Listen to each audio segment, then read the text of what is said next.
तो last part में हमने देखा था कि जिन ब्रेक थ्रू करके सेंट लेवल पर आ गया था। इधर वीजियंग कॉन्टिनेंट के लोग कुछ आउटर वर्ल्ड के लोगों के साथ फाइट कर रहे थे, जहां उनमें से एक बंदा वहां से भागकर डोंगशेंग कॉन्टिनेंट में आ गया था, जहां उसका सामना जिन से हो जाता है। लेकिन जिन ने उस बंदे को अपनी निर्वाणा फायर से एक ही झटके में मार दिया था। दूसरी तरफ लीजा के ग्रैंडफादर चार्ल्स का कल्टीवेशन लेवल बढ़ाने में मदद कर रहे थे, लेकिन चार्ल्स उनकी बात से गुस्सा होकर उन पर हमला कर देता है। तभी वहां पॉल भी आ गया था। साथ ही आउटर वर्ल्ड से शी युआन नाम का बंदा लीजा के ग्रैंडफादर की बॉडी को अपने कंट्रोल में ले लेता है, जिसके बाद शी युआन ने पॉल को बताया था कि मास्टर ने उसे लीजा को वूजी वर्ल्ड में लेकर आने को कहा है। इसके बाद वो चार्ल्स को अपनी पावर से पकड़ लेता है। अब आगे तो इस पार्ट की शुरुआत में हम स्कॉट को देखते हैं, जो कि एक जगह बैठकर कल्टीवेशन कर रहा था। जिसके बाद हम एक लेडी को उसकी नींद से जागते हुए देखते हैं, जिसकी एक आंख ओपन करते ही स्कॉट अपने कल्टीवेशन से गिर जाता है। तो स्कॉट की सर्वेंट जल्दी से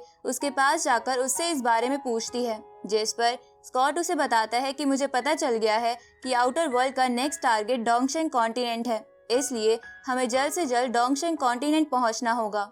अगले सीन में हम जिन को देखते हैं, जहां उसके पास लूका, पीटर के साथ साथ उसके सभी दोस्त भी आए हुए थे। तभी स्वॉर्ड डायनेस्टी से भी अम्ब्रेला गर्ल और बाकी के लोग वहां आ जाते हैं, जिसके बाद अम्ब्रेला गर्ल और चेंग होंग के लीडर का बेटा आकर जिन के गले लग जाते हैं। तो ये देखकर प्रिंस कहने लगता है कि मैं पहली बार जिन को किसी लड़के के साथ गले मिलते हुए देख रहा हूँ। इस पर जिन उससे कहता है कि मैं तो सबके साथ ऐसे ही पेश आता हूँ, और अगर तुम्हें जलन हो रही है तो तुम भी आकर मेरे से गले मिल सकते हो। जिस पर प्रिंस उससे कहता है कि मुझे तुमसे चिपकने में कोई इंटरेस्ट नहीं है।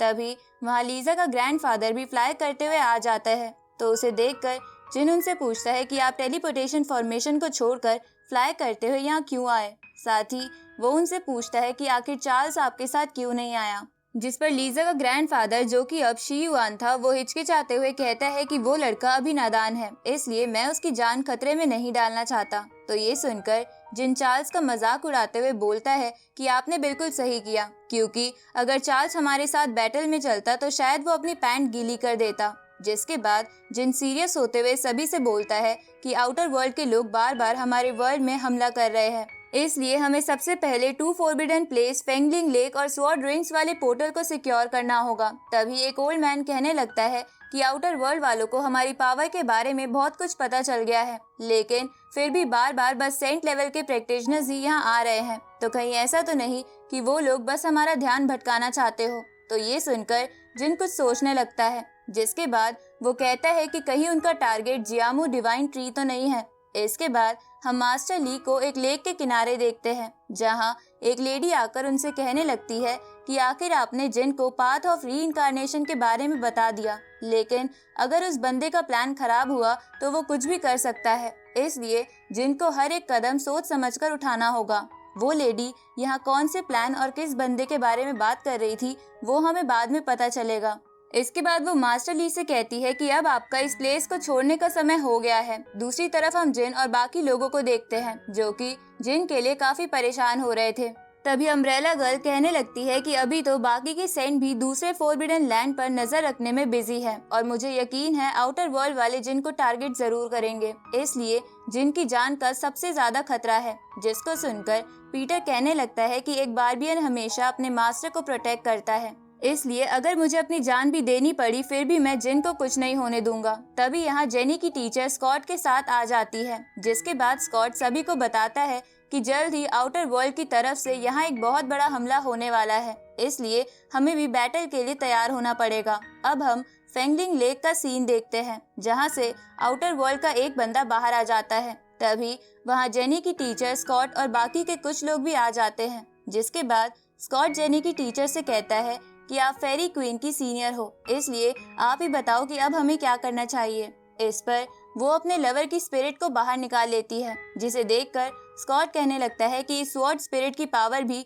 सेंट लेवल वाली लग रही है। अब वो भी एक्साइटेड होते हुए अपनी फीनिक्स स्पिरिट को बाहर निकाल लेता है।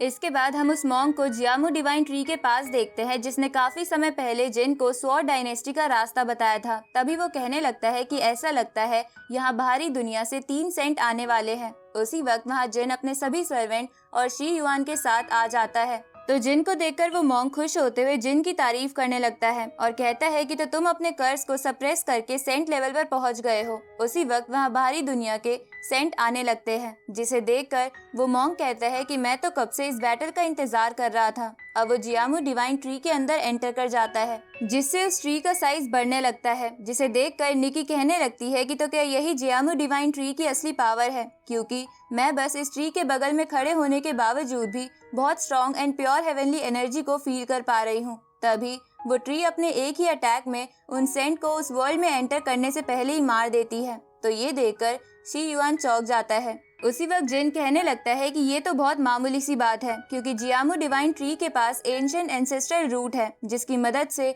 वो सेंट किंग के लेवल वाले बंदे को भी हरा सकता है। तो ये जानकर शी युआन थोड़ा घबराने लगता है। तभी निकी कहती है कि यहाँ खड़े खड़े मैं बहुत बोर हो रही हूँ, इसलिए क्यों ना अब हम घुसपैठियों को मार दें। और इतना कहने के बाद जिन की सभी सर्वेंट शी युआन के ऊपर अपने स्वॉर्ड को रख देती है। तो ये देखकर शी युआन कहने लगता है कि तो तुम्हें पहले से ही मेरे बारे में पता चल चुका था। उसी वक्त अम्ब्रेला गर्ल उससे पूछती है कि तुमने इनकी बॉडी को कैसे कंट्रोल में किया, जबकि इन्होंने तो सोल क्रीक वैली के बनाए पिल्स को खाया भी नहीं था। इस पर शी युआन बोलता है कि किसी काम को करने का एक ही मेथड नहीं होता है। साथ ही वो कहने लगता है कि तुम सबको मेरे वूजी वर्ल्ड के सामने घुटने टेक देने चाहिए, क्योंकि तुम हमारे मास्टर के सामने कुछ भी नहीं हो। तभी जिन उस पर अपने यांग फायर से हमला कर देता है, जिससे शी युआन तड़पने लगता है। जिसके बाद वो अपनी रेड एनर्जी को रिलीज करते हुए कहता है कि ये बॉडी बहुत ज्यादा वीक है, लेकिन मैं तुम सबको सबक जरूर सिखाऊंगा। अब इतना कहकर वो उस बॉडी को छोड़कर वहाँ से भाग जाता है। तभी वहाँ उस ट्री के अंदर से निकलकर वो मॉन्क भी आ जाता है। उसी वक्त वहाँ पोर्टल फिर से ओपन हो जाता है और उसके अंदर से वो पैलेस बाहर निकलता है, जिसका नाम हेवनली गेट था, और यही एक वर्ल्ड से दूसरे वर्ल्ड में जाने का जरिया था।